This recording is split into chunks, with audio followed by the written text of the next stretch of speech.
आपण मागील व्हिडिओ फीतमध्ये पाहिलं होतं की 3 प्रकारच्या सृष्ट्या. त्या तिघी सृष्ट्यांचा विचार करून जरा डोके चालवा या मुद्द्याला जर तुम्ही पाहिलं तर त्यामध्ये तुम्हाला एक प्रश्न आहे तो वहीवर लिहून शोधा आणि उत्तर द्या. विटाकर यांच्या वर्गीकरणाचे पद्धतीचे गुणदोष स्पष्ट करा. वहीवर उत्तर लिहून पाठवा. तर आपण पुढील मुद्दा घेऊया. सूक्ष्मजीवांचे वर्गीकरण, क्लासिफिकेशन ऑफ मायक्रोब्स. तर बाळांनो, पृथ्वीवरील एकूण सूक्ष्मजीव सर्वाधिक संख्येने आहेत. पृथ्वीमधील सजीवांमध्ये सूक्ष्मजीव सर्वाधिक संख्येने आहेत. सजीवांचा आपण जेव्हा विचार केला तर सगळ्यात जास्त संख्या कोणाची आहे तर सूक्ष्मजीवांची आहे. तर त्यांचं वर्गीकरण आपण खालील टप्प्यात बघत आहोत. तर सूक्ष्मजीवांचे 2 भाग पडतात. पहिला भाग आहे आदिकेंद्रकीय, की ज्याला केंद्रक पटल, पेशीच्या केंद्रकामध्ये केंद्रक पटल नसतं, म्हणजे केंद्रक पटल नसतं असं म्हणजे आदिकेंद्रकीय. आणि दुसरा भाग आहे दृश्य केंद्रकीय. तर आदिकेंद्रकीमध्ये कोण मोडलं जातं तर जीवाणू मोडले जातात, ज्यांना केंद्रक पटल नसतं, सुस्पष्ट केंद्रक पटल नसतं.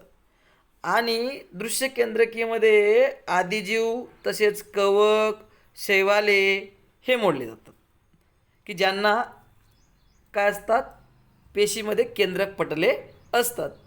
जर आपण सूक्ष्मजीवांच्या आकारासंदर्भात काही विचार केला तर असा आहे की 1 मीटर बरोबर 10⁻⁴ मायक्रोमीटर, 1 मीटर बरोबर 10⁹ नॅनोमीटर हा त्यांचा आकाराशी संबंध आहे. आता 10⁻⁴ म्हणजे काय तर एकावर 6 शून्य ठेवणे असे. आणि आपण 8वीला आहोत तर मोजू शकतो, तर मोजत बसा. एकक, दशक, शतक, हजार, 10,000, लक्ष, 10,00,000 अशा पद्धतीने. तर बाळांनो, आपण दुसरा मुद्दा घेत आहोत, अतिशय जो महत्त्वाचा आहे. आधी आपण पाहिलं सूक्ष्मजीवांचं वर्गीकरण, त्याच्यातलं आदिकेंद्रकीय, त्याच्यातलं एक प्रकार जो मोडला जातो तो आहे जीवाणू. आपण त्याला म्हणतो बॅक्टेरिया. मग त्याचा आकार बघा, 1 मायक्रोमीटर ते 10 मायक्रोमीटर एवढा त्याचा काय असतो, आकार असतो. तर याच्यातला पहिला मुद्दा असा आहे जीवाणूंचा, एकच पेशी स्वतंत्र सजीव म्हणून ती जगू शकते. काही वेळा बरेच जीवाणू एकत्र येऊन वसाहती करून, ज्याला आपण कॉलनीज म्हणतो, तसे ते बनून राहू शकतात.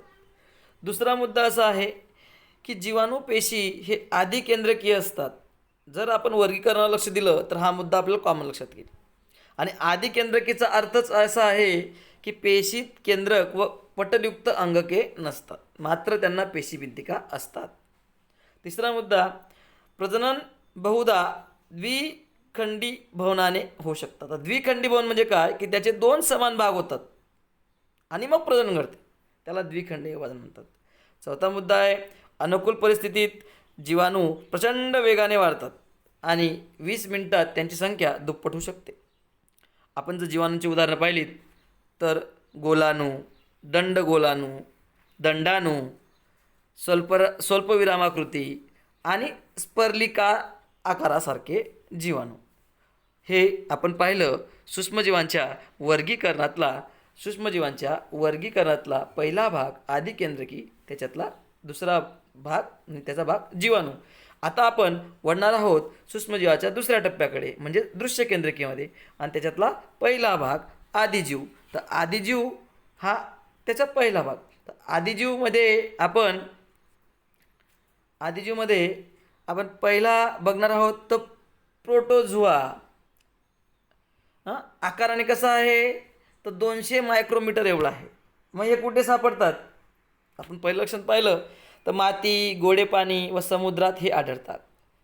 तर काही इतर सजीवांच्या शरीरात सुद्धा हे राहतात आणि त्यांना रोगास कारणीभूत ठरतात. कोण तर आदिजीव.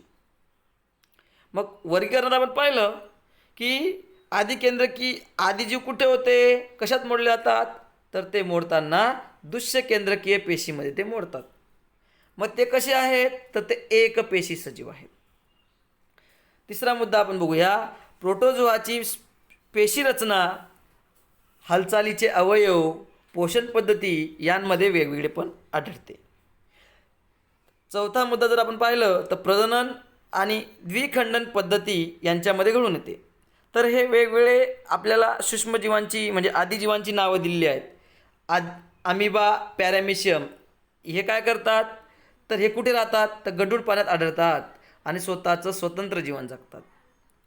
अँटेमिबा हिस्टोलिका हा आमाश नावाचा रोग होण्यास हे काय असतात, कारणीभूत असतात.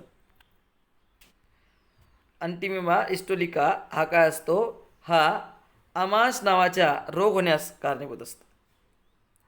तर आपण पुढचा मुद्दा जर पाहिला तर प्लाझ्मोडियम व्हायवाकस हा मलेरिया, हिवताप होण्यास कारणीभूत असतो आणि याच्यातला जो युग्लिना असतो हा स्वयंपोषी असतो. तर यामध्ये आपल्याला काही जे उदाहरणं दिले आहेत सूक्ष्मजीवांचे, पॅरेमेशियम, अँटीमिबा, प्लाझ्मोडिया, सॅक्रोमायसिस, क्लोरेरा, नंतर टोमॅटोमधला विल्ट असे आपल्याला हे या ठिकाणी काय दिलेले आहेत, जीवाणू दिलेले सूक्ष्मजीव दिलेले आहेत. तर आपला पुढचं दृश्य केंद्रकीयमधलं दुसरा प्रकार आहे कवके. तर यांचा जर त्याला आपण फंगी म्हणतो, याचा आकार जर पाहिला तर 10 मायक्रोमीटर ते 100 मायक्रोमीटर असतो.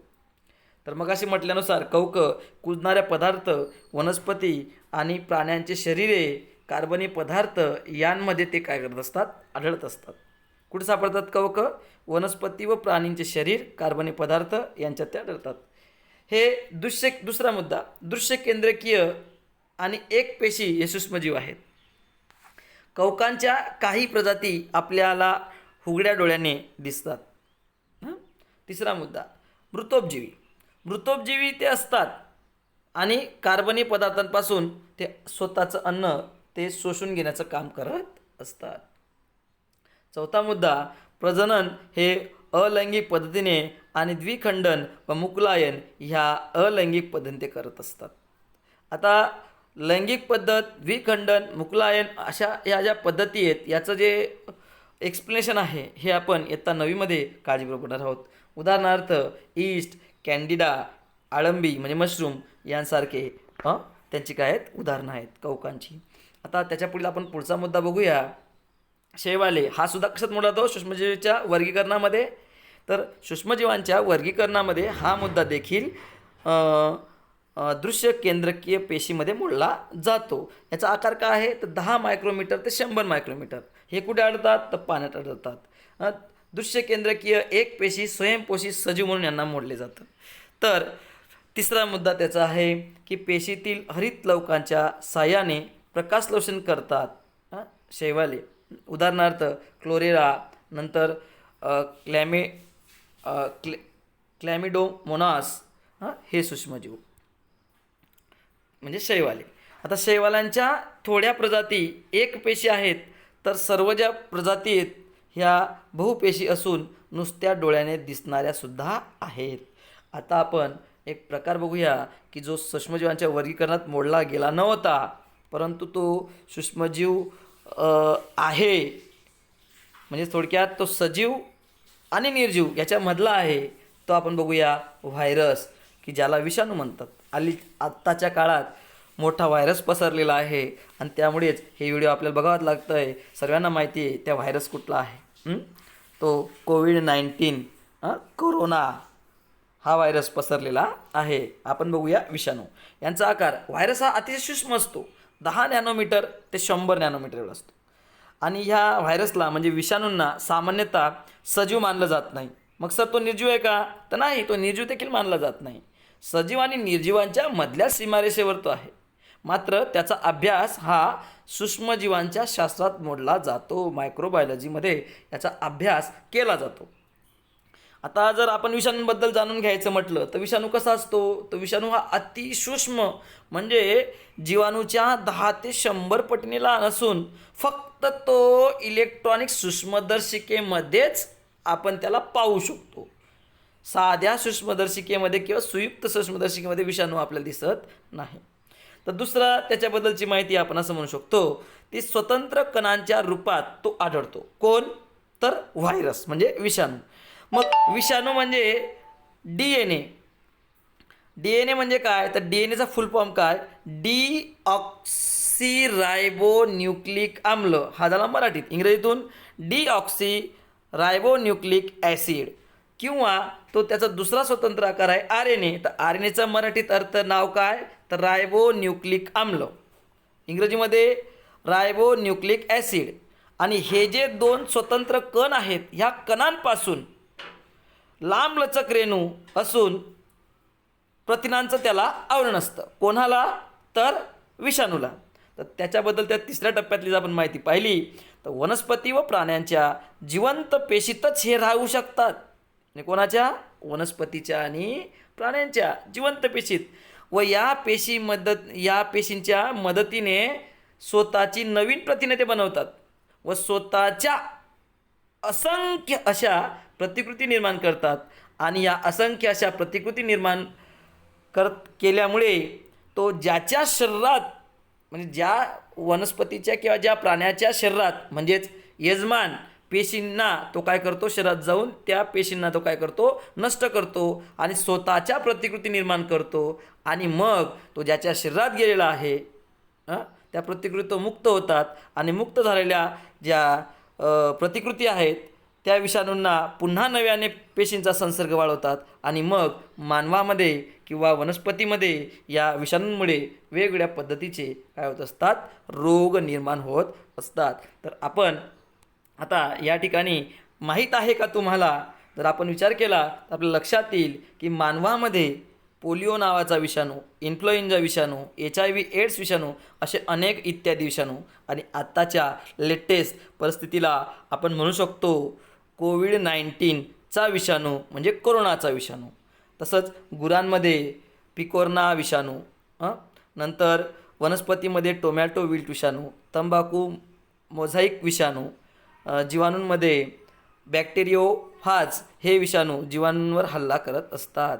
विद्यार्थी मित्रांनो, आपल्याला जर सूक्ष्मजीवांचे, विषाणूंचे विविध चित्र बघायचे असतील तर इंटरनेट माझा मित्र याच्यावर जाऊन आपण वेगवेगळ्या प्रकारचे सूक्ष्मजीव बघू शकतो, तक्ते तयार करू शकतो.